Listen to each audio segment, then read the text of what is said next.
What is good, y'all? Welcome back to a brand new video. We're back on the 2009-2010 roster. Now, this may be the last time I use it because I've done the teams that I've wanted to rebuild. I've done my Bulls. I've done another team that had like 10 wins. I think it was the Cavs, right? Or somebody. I don't even remember what the last team was that we rebuilt on this roster. Let me double check that.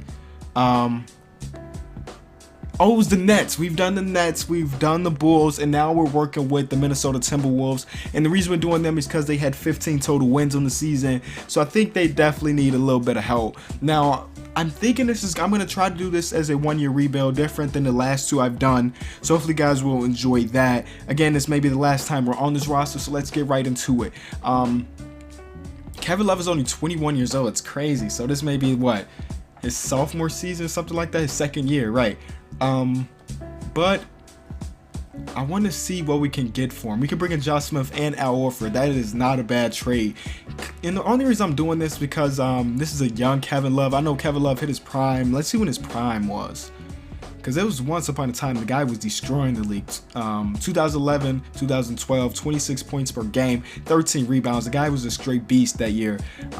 But if you think about it, this is the year we're working on right now. He averaged 14 and 11. Where Josh Smith this year we're working with averaged 15 and maybe not so much, but I'm basing this basically off of overall, so maybe that's a nice trade for us. We can bring in Vince Carter. In 2010 he averaged 16 points per game. Rashard Lewis, oh, that's a creative player. I'm thinking about what trade we should do, man. Actually, let's try Al Jefferson instead. See what Al Jefferson in the first round can get us. Because maybe we'll keep Kevin Love around. We could bring in Antoine Walker and Caron Butler. That's pretty nice there. Brook Lopez, nah, not so much. Alright, so Al Jefferson's trade value is kind of shot. Let me put up some trades and we'll be back. I got this thing, man. If I see one of my favorite players of all time in a trade, especially if it's a reasonable one, I'm going to do it. We're going to trade Johnny Flynn. If you guys don't remember who Johnny Flynn was, he was picked in the draft class and a couple picks before Steph Curry. He was out of the league within like 5 years. So not even 5 years. He was out of the league within like 3 years or something like that. And yeah, he just didn't really pan out. So we're getting Allen Iverson in exchange for him. Allen Iverson's probably like 30 plus, right? He's 34 years old, but it's still Allen Iverson. 17 badges, 82 overall. I'm sure he's still going to have one heck of a season for us. So that's solid. Even if we get a better point guard, him coming off the bench is not bad at all. So there's a first trade. We got a young Ricky Rubio. We got a young Darko. So a couple more trades are going to be coming. So let me try to figure out which ones we're going to do first. We're going to be trading Corey Brewer and 3 second-round picks for a first-rounder in J.R. Smith. This is J.R. Smith from the Denver Nuggets. And we're kind of uniting Allen Iverson and J.R. Smith before it actually happened in real life. But the reason I made that trade was really for the first-round pick. And J.R. Smith is always a fun dude to have on the team. So let's see. 2010, he was averaging 15. So pretty good numbers, even if he's not going to be our starter. Again, a nice player to come off our bench. Imagine an Allen Iverson and J.R. Smith backcourt coming off the bench. But right now, they're in position to be our starters. So let's make some trades to upgrade those positions. Maybe a young Darko. Let's see what star potential he has. He's got 3-star potential. And easily, we can flip him into Andrew Bogut. Easily. Or we could bring in an old Shaq, but I don't want to do that. That Bogut trade seems nice. That Bogut trade definitely seems nice, especially since we don't have to give up a first rounder too. Also trading Ryan Hollins. Who cares about Ryan Hollins when you're getting back Bogut, who a former first overall pick. He's 84 overall right now. And now that we have him, we can definitely get rid of Al Jefferson. So let's try to get that trade done. Al Jefferson, just straight up Al Jefferson. Not going to attach any picks. I just want to see his trade value by himself. We could bring in the first round in Ersan. We could bring in Luol Deng. Same overall player. And we get a first rounder, which is not too bad there. Both 24 years old. Al Horford, 23 years old. But I don't want to exchange first rounders. Definitely don't want to deal a first. We can bring in AK-47 and Carlos Boozer.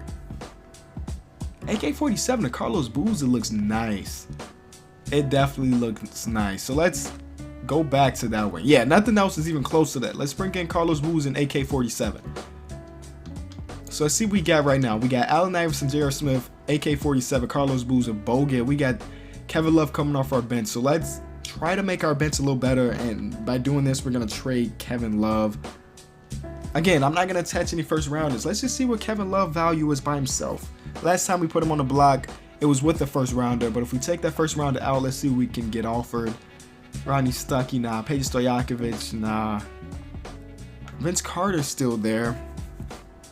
David Lee, but we're also giving up Ramon Sessions.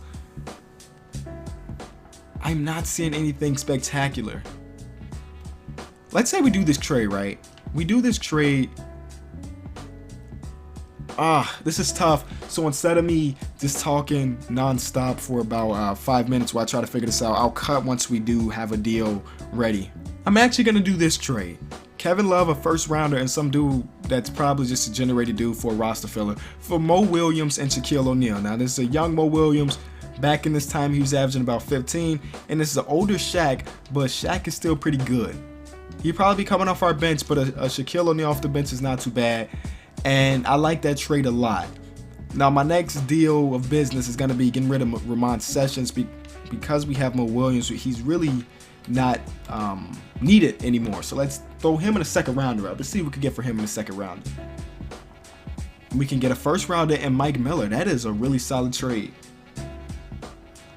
But we gotta always survey all the options because there's got to be something else out there. We can bring in David Lee, but we don't need to after that trade for Shaquille. So let's go back and make this Mike Miller trade. So Mike Miller, welcome to the team, and some more shooting. Like we didn't have enough with J.R. Smith, Allen Iverson. Now we got Mike Miller in the jersey.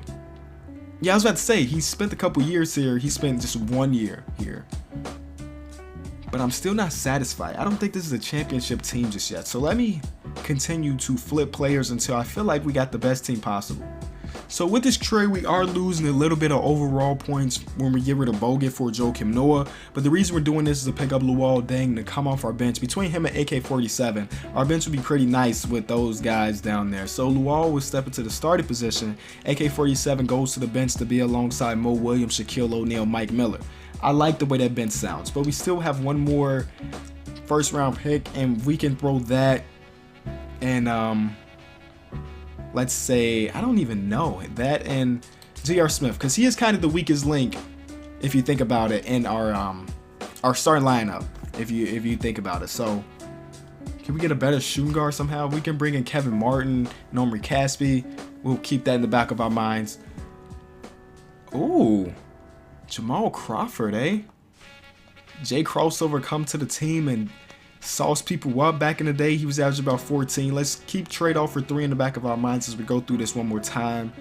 And yeah, trade number 3 is going to be the one we do. We also bring in Al Horford, who personally, I've always said it throughout his career, he's more of a power forward than a center. And we just teamed him up with his old college teammate, Joakim Noah. So let me try to do this. If I make him a power forward, his overall goes up. So we're probably going to have a front court of, these Florida dudes. And then now Boo's Crew's coming off our bench alongside Shaq, AK-47, and Mo Williams. Mike Miller's kind of out of the rotation at this point, but we can change that by making it a 10-man rotation. And I'm confident in this team now. I think we got one more first rounder.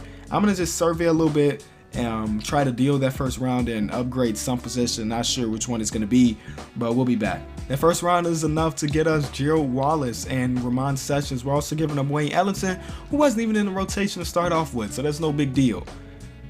So again, we just flipped another player who I was very happy to have AK-47 on the team, but when I saw Gerald Wallace, I was like, he's a little better of a player at this point in his career. So actually, Gerald Wallace, I would rather him come off our bench than starting over Luol. And now we are ready to simulate games, so I'm going to simulate into the All-Star break, and I'll catch up with you guys then. We'll see what our record is. So we are 45-12 at this point, first in the Western Conference. So, you know, we actually finished with 15 wins on the season before the King of the Fourth Quarter came in as the GM. and fix things up. The Jazz are just half a game behind us, which is kind of scary. We're going to have to worry about them. But before we take a look at stats and stuff, let me go over to settings. As you can see, everything is the way it should be. 50s all across the board. Take a look at our numbers. Nobody's really dominating. Boozer's averaging about 14 and 10. Jamal Crawford's averaging 13, 12 for Wallace. AI's averaging 12. So nobody's really dominating on our team, but everybody that is getting minutes is playing pretty solid. So, I mean, I can't ask for much more. Take a look at the standings. As I mentioned, Utah's right on our tail, and then Boston has the same record as Utah. So 3 teams just really leading the way. I wanted to take a look at the Jazz's team though. How are they playing so well? We made trades with them, didn't we? We took Boozer from them, but they still got Meta Okur, and then they have Al Jefferson. So maybe that was a pretty solid trade for them. They got a Paul Millsap down there, CJ Miles, who is playing pretty good. I don't know how this team is doing so good, but I guess they worked it out with the Kyle Korver and a young Wesley Matthews. This is sophomore season Wesley. Oh no, this is rookie Wesley Matthews actually. Went undrafted and everything. And then Boston, of course, you guys know who's on Boston. They got Paul Pierce, KG, Rondo, and Ray Allen leading their way. And these 3 guys are averaging the same amount of points, which is pretty funny.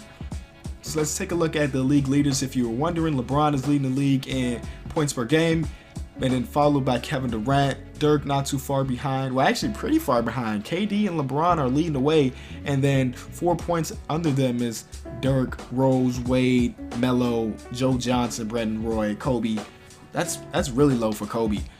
And then Paul Pierce rounding out the top 10. So let's get back to 7 games. Not making any trades at this point. We're just gonna continue to go, get into the playoffs, and hopefully win a championship. LeBron won MVP. Tyreke Evans won Rookie of the Year. Carlos Boozer won 6th Man of the Year on our team, averaging almost a double-double. So shout out to Boozer. Defense Player of the Year went to Dwight Howard. Most Improved went to Aaron Brooks. Let me see something really quick. Yeah, he won that in real life in 2010, dude.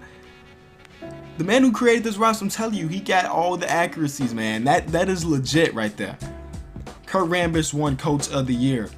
So let's see if we have anybody on our team on the all NBA teams. I doubt it because, again, our team was just all around solid. We didn't have a complete star, and yeah, that's true. So we did finish with the best record in the league at 64 wins, 18 losses.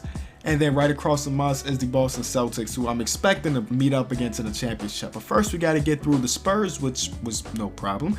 Then we got to get through Dallas, which should be no problem. And the Golden State Warriors. Now, we're going to take this a game at a time because the Golden State Warriors actually, yeah, as you can see, they got a pretty solid team. I want to show you guys their roster before we go any further. Monte, Stephen Jackson, Steph, Corey Maggette, Kenyon Martin, Anthony Morrow, Brendan Wright. But I think we should be beating them. So let's make the rotation like an 8-man rotation. So our starters get more minutes. They actually got Shaq starting at the moment. Oh, actually, 9-man rotation. We don't want AI not getting any minutes. So let's do that. AI's getting 16 minutes at this point. All right. See, that was a simple change. They got us 4 wins in a row. Nope. Okay. We went to game 7, but we beat them by almost 20 points. Shaq came in with the clutch, 21 points, 7 rebounds. Gerald Wallace, 17, 7. And yeah, everybody was cutting the glass. Even Boozer had 10 rebounds. So a good game for us. Did we just out-rebound them? We have 40 defensive rebounds and 15 offensive. That's pretty good. So championship game is this. Cleveland. Cleveland made it all the way this far. Yo. I did not peep this when it actually happened, but we gave them Kevin Love. He ended up in Cleveland anyway. What did we get? We got Mo Williams and Shaq. That was a trade we did. We got Mo Williams and Shaq for Kevin Love. And him, Delonte West, Anderson Varejao, of course LeBron James, and Anthony Parker, who is Candace Parker's big brother, are in the championship. We win game 1 by, let's see how many points, 11. Game 2, they came back and won a game. LeBron had one heck of a performance. We got to stop that guy. Yes, let's, can we stop this guy, please? Come on. Shaq is really tired. But we normalized the minutes. And we win the championship, forced the game 7 after being down. I think we were down 3-1. And this time LeBron is the guy to blow the 3-1 lead. Thank you guys so much for watching. If you did enjoy the video, be sure to leave it a like. I really haven't been having fun making 2K videos. I mentioned this on Twitter actually last night, that making 2K videos have become more of a chore than like a hobby, when the other things I'm doing on my channel are like, it's what I like doing. It's fun. But I've been trying to push out the 2K videos as often as I can for the old subscribers, to not let them down, while trying to make videos to attract new subscribers and keep the new guys who like the quizzes and the other 2K stuff. It's so tough to even talk about, not even to talk about, just to kind of manage, but I'm trying my best. So if you enjoyed the video, let me know that you enjoyed it by leaving a like, and that'll let me know to bring more 2K. And thank you guys so much for watching. It's been the King of the Fourth Quarter. I'm out.